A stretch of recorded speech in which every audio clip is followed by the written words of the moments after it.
Father D'Souza, General D'Souza, ladies and gentlemen, I'm here under false pretenses. I must be the only one here who has never been into a college. General D'Souza has told you all about me.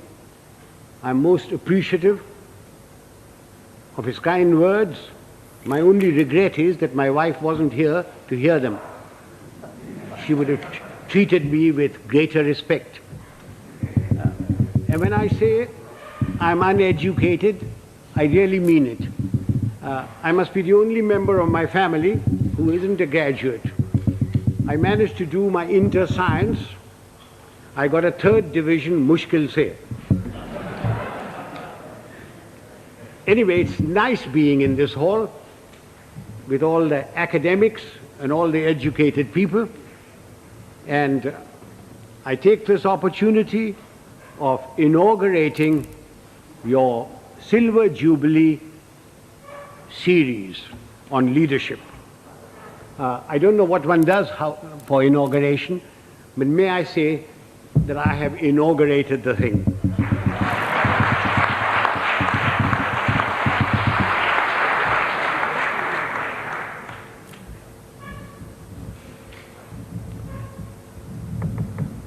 For a long time,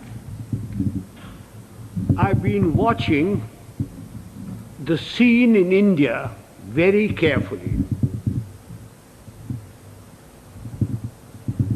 Wherever I go, whenever I pick up a newspaper, I find there are shortages. There's a shortage of fuel, there's a shortage of food, there is a shortage of foreign exchange, there is a shortage of housing, shortage of schools, colleges, everywhere. And everybody talks about these shortages. But the one shortage which is responsible for all these shortages is generally glossed over, which is the shortage of leadership.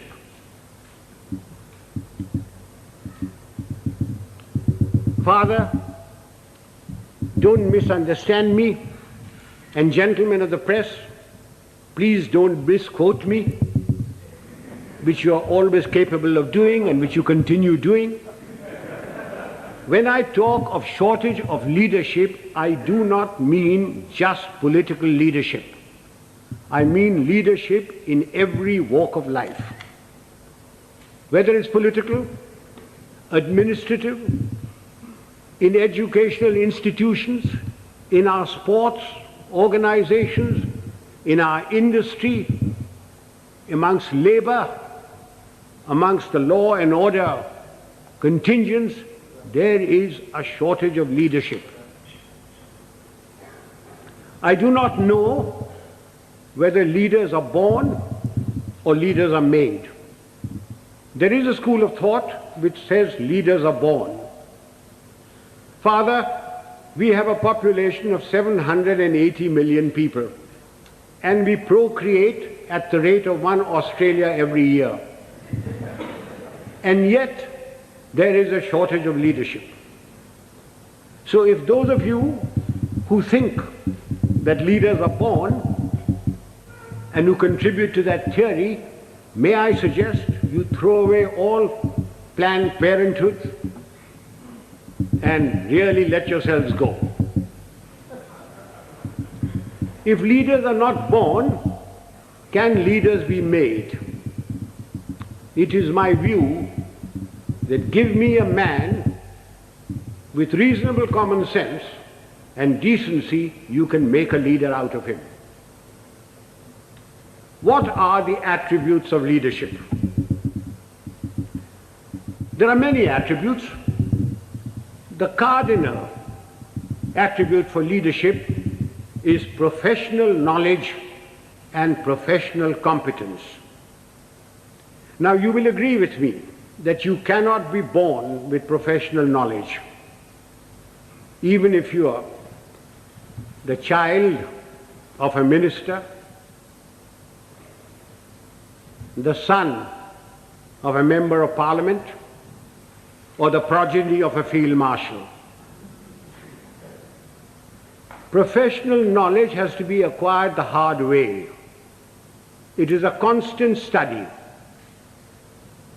Professors, engineers, architects, lawyers, solicitors, doctors, they all study their professions continuously. They all contribute to magazines, to newsprints, to all sorts of things.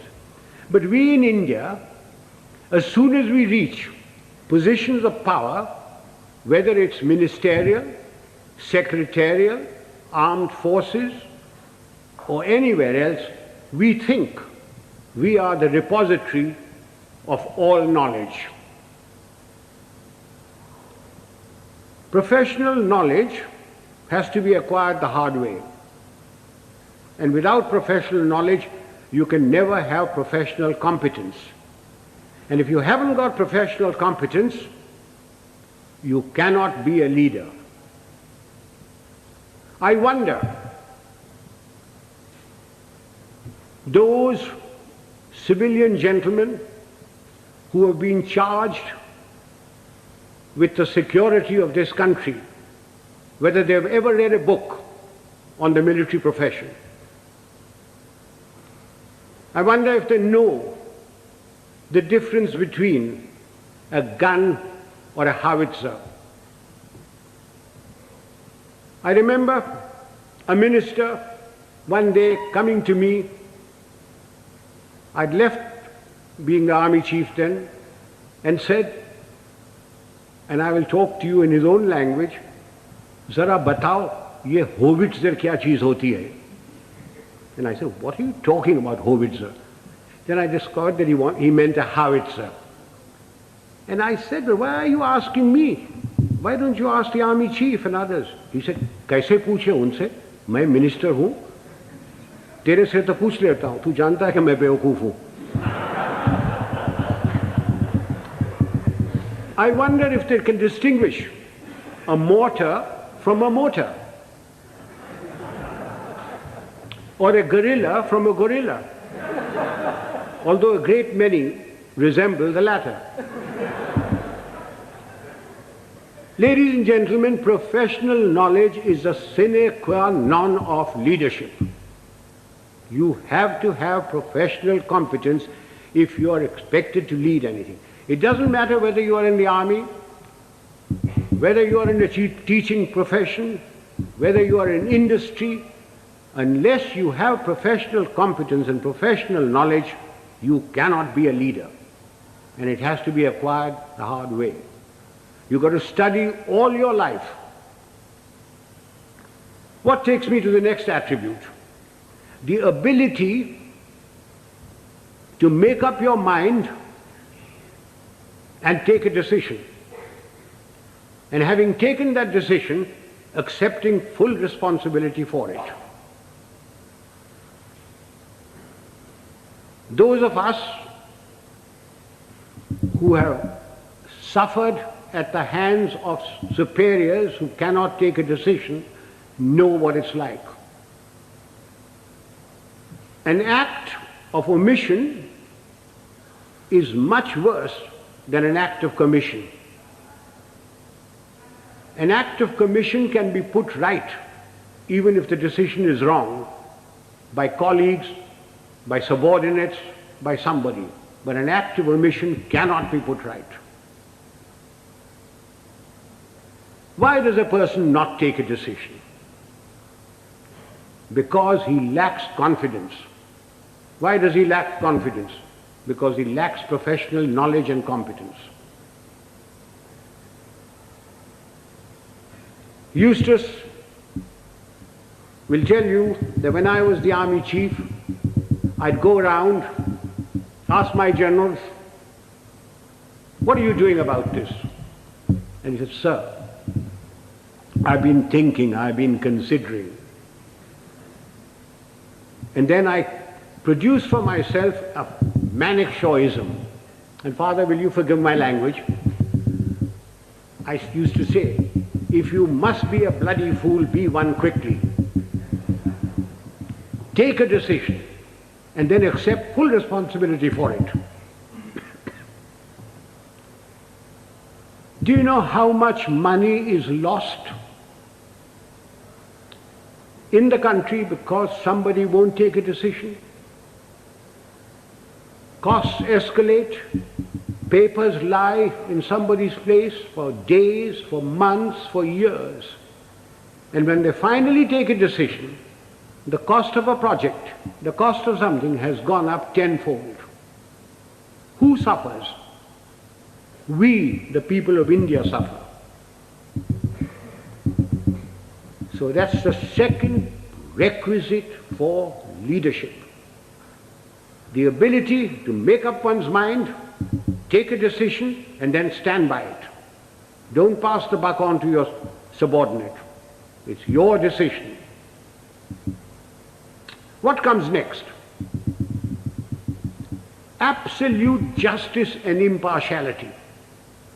Those of us who have dealt with masses of men, and I've dealt with over 1 million men in my time, know the value of this. Absolute justice and impartiality. No man likes being punished, and yet men will accept punishment if they know that everybody who commits that sort of a crime gets the same sort of punishment. They will take it stoically. They may not like it, they may not like you, but they will respect you. No man likes being superseded, and yet people will accept supersession if they know that it's been done fairly and they've been superseded by somebody who is better than them. But not because he happens to be a minister's son or related to Father D'Souza or the field marshal's wife's current boyfriend. Men will accept supersession. They may not like it, but they will do it. Now, ladies and gentlemen, this is very, very important in our country. We have tremendous pressures. We have large families. We have fathers, mothers, uncles, aunts, nephews, nieces, their fathers, mothers, etc. We have pressures from them. We have pressures from members of parliament. We have pressures from all sorts of people.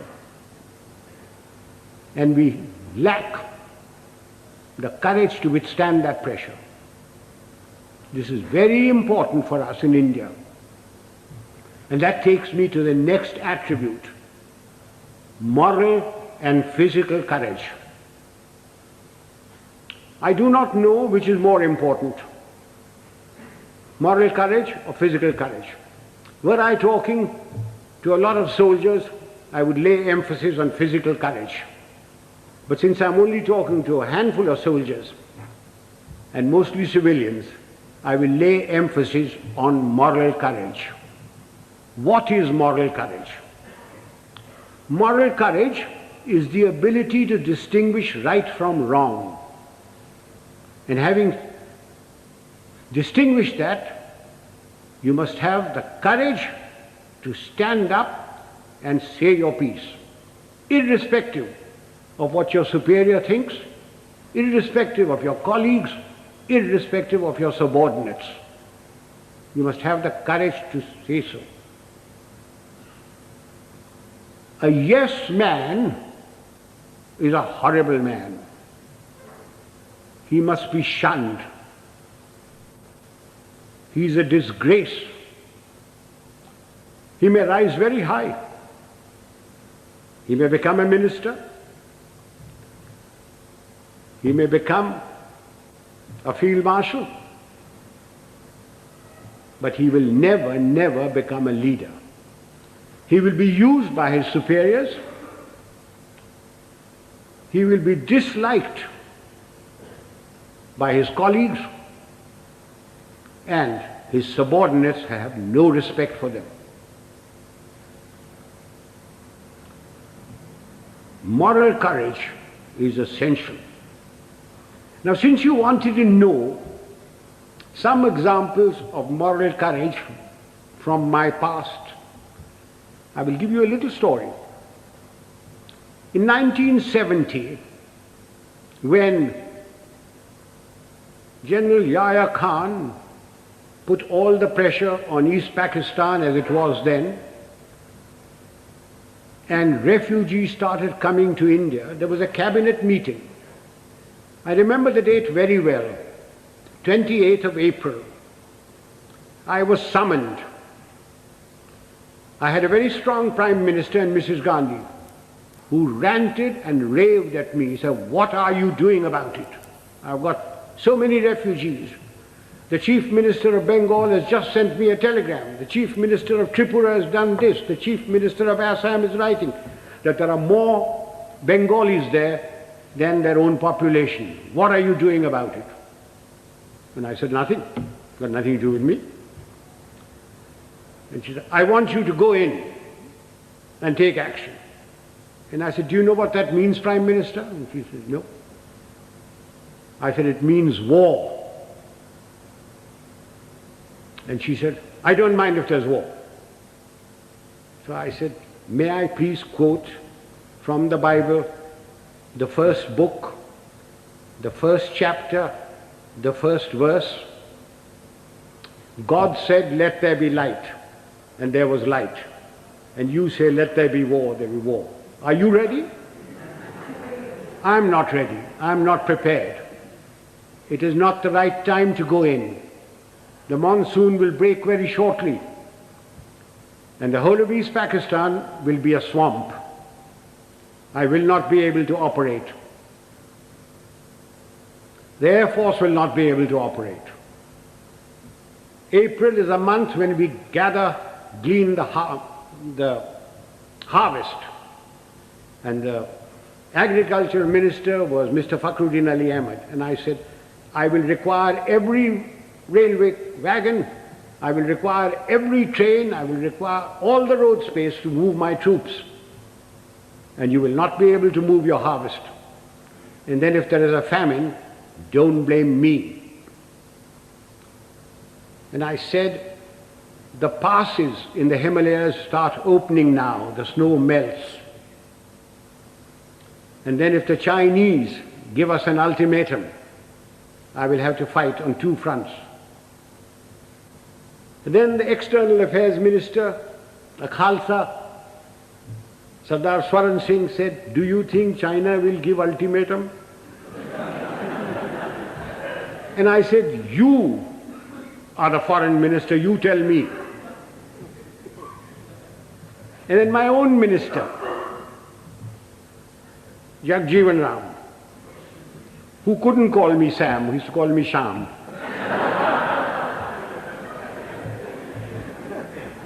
He said, "Sham, मान जाओ ना."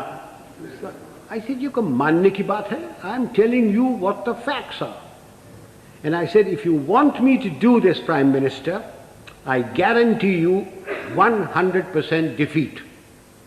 Now, Prime Minister, give me your orders." And there was dead silence. And she turned round and said, "The cabinet will meet at 4 o'clock. This happened at 10:30 in the morning. So, as the cabinet ministers walked out, I being the junior most man there, was the last to go, she said, "Chief, will you stay behind?"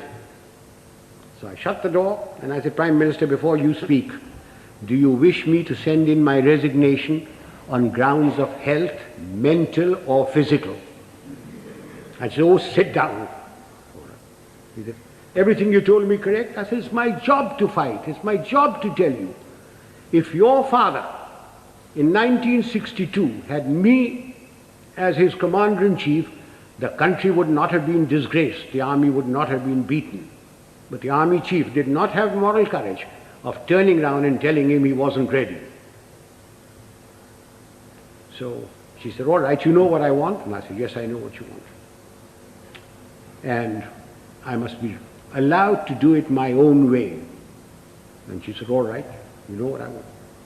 So, ladies and gentlemen, there's a very thin line between becoming a field marshal and being dismissed. I just gave you an illustration of moral courage. course, I didn't worry very much because my wife had money. If I'd gone, she would have looked after. She would have looked after me. So much for moral courage. Now I come to physical courage. Fear is a natural phenomenon like hunger and sex. Anyone who says he is not frightened is a liar, except perhaps the Gorkha. Everyone is frightened.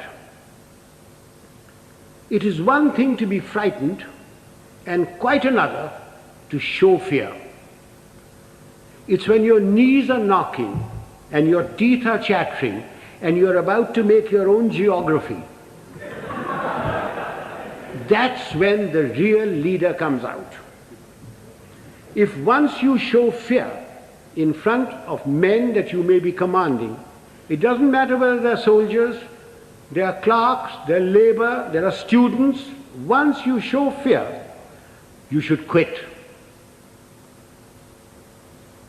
Now again, General D'Souza said, I must give some examples from my own life. This was in Burma in 1942. I was commanding a Sikh company, big tough chaps, very fond of them. I had a man called Sohan Singh, big man, stood about 6'4". He had been promoted many times to Lance Naik, to Naik, and every time, because he was a Badmash, he was broken. We'd had lots of casualties and we had to make promotions. So we had a promotion conference with the commanding officer, and Sohan Singh's name came up and I said, no use making him, he'll be broken tomorrow. So he was passed over. The conference finished, names were published. I came back to my Basha where my company was in the jungle, and I found my senior Subedar Balwant Singh terribly worried. And he said, Saab, Sohan Singh ko kaid kar diya. I said, क्यों क्या हुआ? उसने बोला कि आज आपको साहब गोली मारेगा. I said, oh, अच्छा, पेशी होगा. So a stool was put in, a table was put there, and Sohan Singh was marched up in front of me. Sohan Singh was at that time a light machine gunner, and light machine gunners carried pistols, and his pistol was taken away from him. So he was marched up in front of me, the usual charge was read out, and I said, Sohan Singh, क्या बात है? साहब गलती हो गया. So I said, तुमने बोला कि तू हमको गोली मारेगा. So I picked up the pistol, loaded it, walked up to him, handed the pistol to him. I said, तेरा दिल है मारने का, मारो. And he said, नहीं साहब गलती हो गया. So I gave him a tight slap. I said, case dismissed, जाओ भागो. I went off to the mess, had my dinner, came back, and everybody in the company was very worried. And the Subedar Saab, Balwant Singh said, नहीं साहब आज रात आपको गोली मारेगा. So I shouted out, Sohan Singh किधर है? Sohan Singh came along. I said, Sohan Singh आज रात मेरा बादशाह पर तुम सेंट्री होगा, और कल सुबह 5 बजे 1 मग्गा चाह और 1 मग्गा गर्म पानी दाढ़ी बनाने के लिए. कोई शक? बेशक, भागो. And I went in there. I was woken up in the morning by Sohan Singh with a mug of tea and a mug of hot water, and he followed me like a lamb throughout the conflict. Now, ladies and gentlemen, if you think I wasn't frightened, you are mistaken. I was terrified. But if I hadn't done that and put Sohan Singh in the clink or something like that, everybody would have said, देखा हमारा साहब डरता है. Just an example of this. How often during riots and all that, some young sergeant with nothing but a little stick in his hand has walked in and quelled everything by showing courage. So physical courage is essential to leadership. You needn't be foolhardy like I was. I was very young. I don't know whether I'd do it today. But physical courage is essential. That takes me to the other attribute, loyalty. Now, does loyalty require very much explanation? We all expect loyalty from our subordinates. Do we give loyalty to them? Loyalty is a two-way thing. We expect loyalty, we have to give loyalty. Do we give loyalty to our colleagues? So remember that for leadership, you expect loyalty, you've got to give loyalty. Time is running short. There are other attributes. Remember, leadership is nothing else but management of men and resources. Management of men. Men have problems. Men in numbers can be very nasty. And a leader must be able to deal with them very firmly. When people misbehave, like they are misbehaving in Bombay these days, it's no use saying Jai Hind to them. You've got to deal with them very, very firmly. But you must never forget that men have problems. They have human problems. They have problems of debt, of family problems. They get easily despondent. And therefore, the leader must have a human touch. He must have a sense of humor to get them out of their despondency. He must have the gift of the gab. Unfortunately, our leaders have the gift of the gab, but they have no sense of humor. Further, men and women, generally speaking, like their leader to be a bit of a man, a bit of a lad. Take examples from history. Julius Caesar. Julius Caesar, you will agree, he was a great leader. When he came to Rome, the senators used to lock up their wives. Take Napoleon. He had his Josephine and Marie Antoinette and Georgette and Paulette and any number of things. And you will agree he was a great leader. Take the Duke of Wellington. The night before the Battle of Waterloo, in his chambers there were more women of luscious proportions than staff officers. And he was a great leader. Do you know, sir, a thought has just struck me. All these three people that I've talked about had one thing in common. They all had long noses.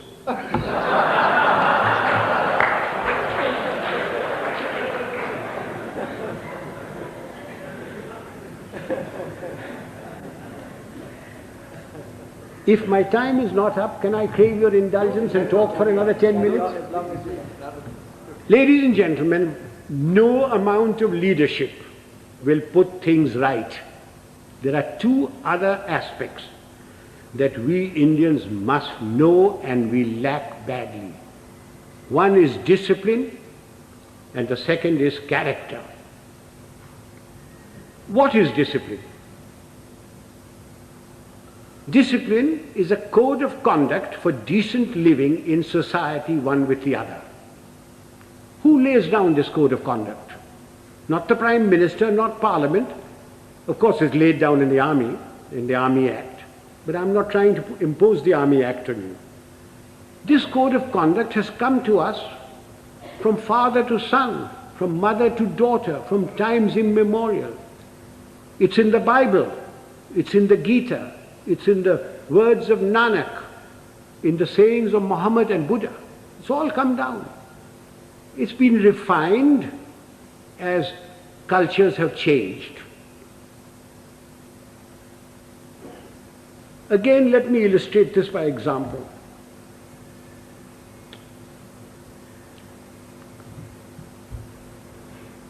non-punctuality is an act of ill discipline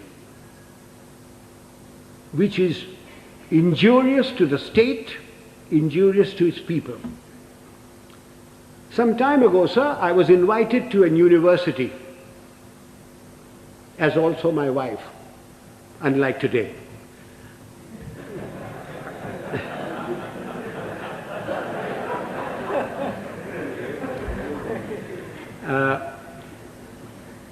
I was called there at a convocation at 5 o'clock in the evening. And having been in the army for 50 years, telling the driver, go slow, go fast, arrived there at 5 o'clock in the evening. I was received by the Vice Chancellor and his lady, the Union Secretary, escorted to the dais. My wife too was asked to sit on the dais, and she politely refused, saying that she'd much rather sit down, as this is the only opportunity she has to look up to me. And as usual, I was garlanded. The Vice Chancellor sang my praises and asked me to talk to these people. There were about 5,000 boys and girls there, plus deans, plus professors, plus lecturers, everybody. And as I got up to get to the desk, to the lectern, the Vice Chancellor says to me, sotto voce, Field Marshal, a fortnight ago we had invited a VIP to the same function. He was allowed to stand at the lectern for exactly 15 seconds. I wish you good luck. I said to myself, had the Vice Chancellor said this in his letter of invitation, I wonder whether I would have come. Anyway, I got up to the lectern and I addressed the gathering for the amount of time that I was allowed. I was heard in pin-drop silence, and at the end of it, I got a thunderous applause. The Vice Chancellor and his lady, the deans, professors, lecturers, the student body, and even my wife stood up and gave me a standing ovation. I was most relieved. Although my wife told me afterwards that I looked pale. After the usual vote of thanks, etc., we went out into the gardens where refreshments were given. And I, having an eye for a pretty girl, walked up to a pert little thing wearing lovely jeans, tight-fitting, and I started a conversation which ran as follows. I said, my dear, why were you so kind to me today, all of you? I not having the looks of Rajesh Khanna or Amitabh Bachchan, or a speaker like M.G. Ramachandran, when only the other day you were so rude to a VIP. And she said, I quote, "Oh, Field Marshal, that dreadful man. We had invited him at 5 o'clock. He turned up at 6. He brought with him a bevy of security people who pushed us aside and took their places where we should be sitting. He brought with him 2 of his brats, grandchildren probably. He was too old to have those kids that side.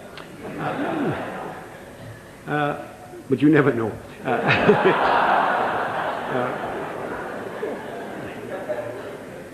He was received by the Vice Chancellor and lady.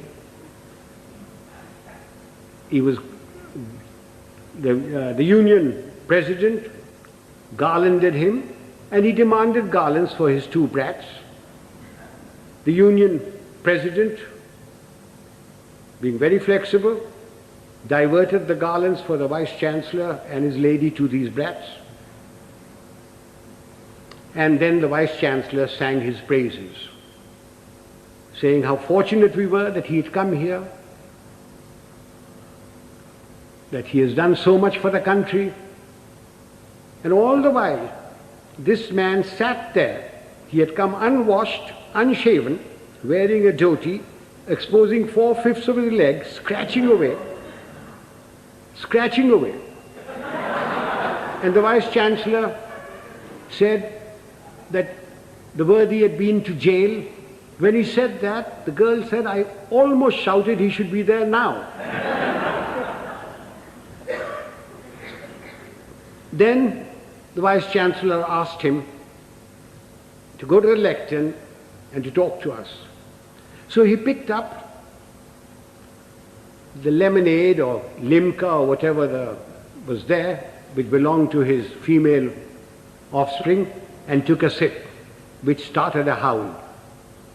When that subsided, the worthy came to the lectern and said, friends and well-wishers, I have not had time to prepare my speech, but my secretary has written something for me, and he produced a whole heap of paper. He said, without any premeditation, without any thought, we made a stay, very short. I unquote. Sir, I thank my lucky stars that 50 years in the army had made me come on time, that I'd been brought up to shave in the morning and shave in the evening if there was a function, that I had a lounge suit on, and although I have very nice legs, I didn't expose them, that I didn't suffer from itch or eczema to indulge in the scratching of the unmentionable.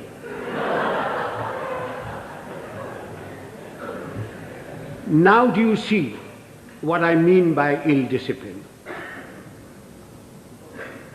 Had the worthy come on time, according to the program, talked to the people and given them advice, can you imagine what a lot of good it would have done? Instead of that, his act of ill discipline produced more ill discipline. Now, this is not a matter to be laughed at and forgotten. We people in India are terribly ill disciplined. We think because we've got freedom that we can do what we like. I do not stop you from criticizing, to standing up for your rights. I think it's your duty to do it. But what I abhor are the acts that we've gone into because we've got freedom. Why do we have to spit pan all over? Why do we have to write on doors and things? Why do we have to keep staircases dirty and filthy? Why do we have to throw garbage in somebody else's compound? These are all acts of ill discipline. It is because of these acts of ill discipline that you have corruption, you have smuggling, you have all sorts of things. Even animals in Tanzania are better disciplined. I went there 4 years ago and I saw lions, lionesses, zebras, etc. They were all so disciplined. If the lion wanted to do his stuff, he went behind cover. He didn't spit. I came back from Tanzania. I arrived at Bombay airport. I cleared my baggage, and as I was walking out, there was a big, fat slob of a man who squirted damn pan on my trousers. And when I gave him a tight kick, he was most indignant. He didn't think he'd done any wrong. Why? Why do we tolerate it? So much for discipline. So everybody's been extremely well disciplined so far. Will you give me your indulgence for just another few minutes? I said character. By character, I don't mean the sort of thing which the father will preach to you. Of course you must be honest. Of course you must be truthful. Of course you mustn't covet thy neighbor's wife. Not when father is listening. Of course you mustn't. All that is part of character. But I mean something bigger. It's knowing yourself, knowing what you really are. Unfortunately, we lack that sort of character. And what little we have is denuded by our fans, by the sycophants around us, by the hangers-on. Again, let me illustrate this by an example. Some years ago, Hollywood produced a picture of the great violinist and composer Paganini. And they got a very handsome actor, tall, good actor, who had some knowledge of the violin to take the part of Paganini. And he was drilled to perfection, so that when that little cadenza was played and screened, the critics raved over it, raved at the movement of his fingers and of his bow. And this man's fans, sycophants, hangers-on, went on telling him that he was greater than Menuhin, greater than Heifetz, greater than Chrysler. And the man started believing it. And it took 8 months in a psychiatric home to rid him of this delusion. Do you know, sir, after the 1971 conflict, my fans, my hangers-on, the sycophants around me kept telling me, "Sir, you are the greatest general the century has produced. You are better than Rommel. You are better than Guderian. Auchinleck was nothing." And just as I was beginning to believe it, the Prime Minister created me Field Marshal and sent me off to the Nilgiris. And a hard-headed, no-nonsense wife deprived one more inmate of a psychiatric home. I thank you, sir.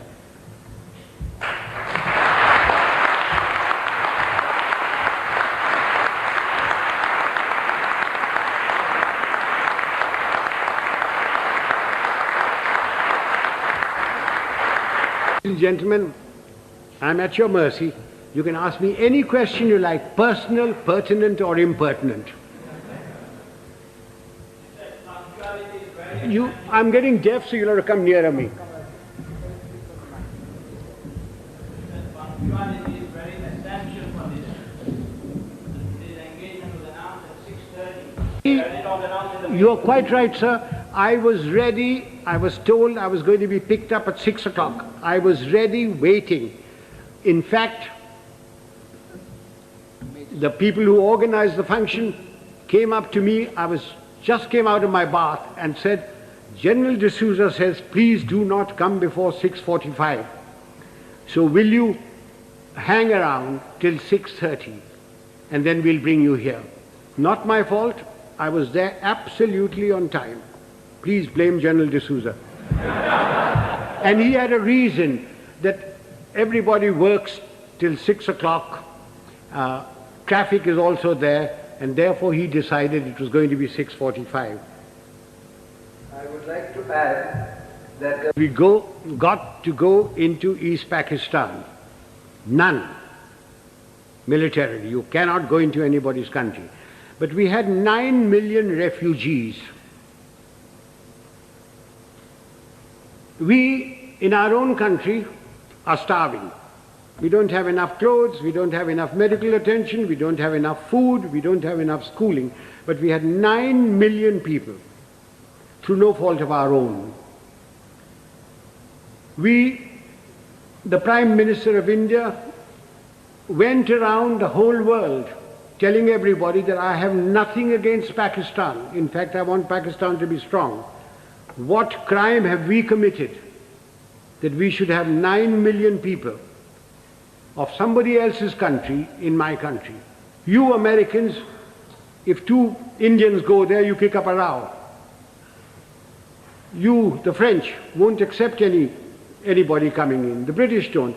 Why are you asking me to keep 9 million men? Yahya Khan is your friend, not mine. Please persuade him to take these people back or create conditions so that they go back. If you don't, then I shall have no recourse but to ask, I was a general then, General Manekshaw to create those conditions. Now, we had no intention, no desire to go there. All we wanted was these people to go back. And they would never go back so long as the Pakistan army was doing what it was in East Pakistan. I certainly spoke about it.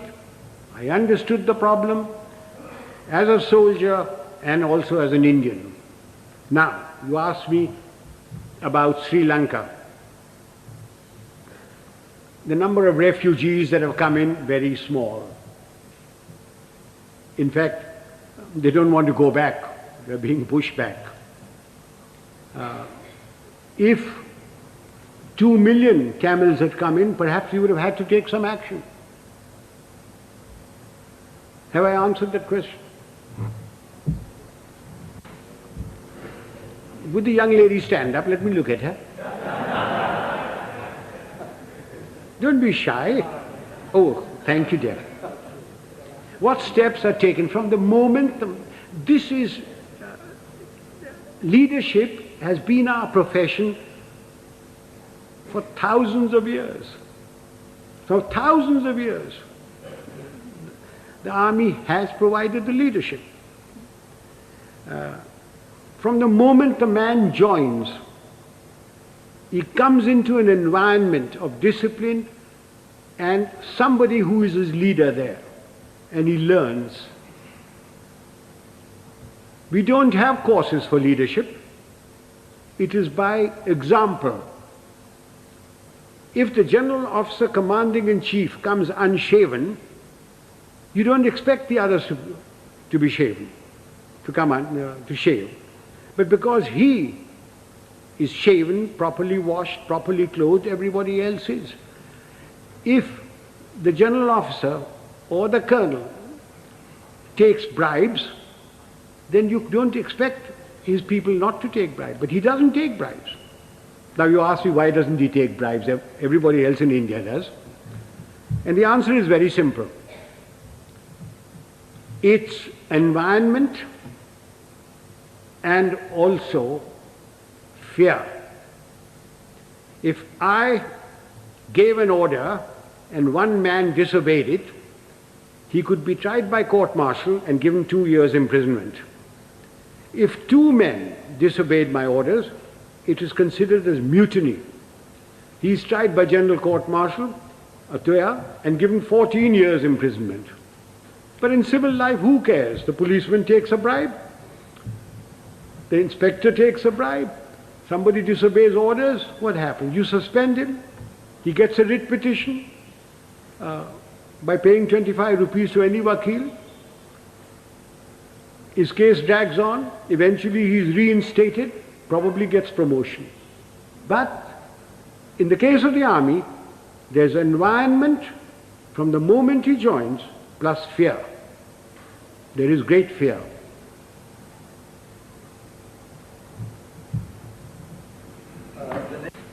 We Indians are alleged or supposed to be very religious people. If you read your own religious book, whether it be the Bible or the Gita or the Granth Sahib or the Quran, you automatically have discipline, self-discipline. From your childhood, if your parents are doing their duty, you get discipline into you. If you have any pride in yourself, you have discipline in you. So, talking of self-discipline, there it is. The Roman Catholic Church has done a great deal, for bringing discipline into the world. It has erred at times, but it has done a great deal for bringing self-discipline. One of the things is the confession. that has brought a great deal of self-discipline in people. You can confess to yourself. When you go to bed at night, when you say your prayers, confess to yourself what wrong you have done. Otherwise, I can't give you any answer for self-discipline. Yes, sir. As Yes.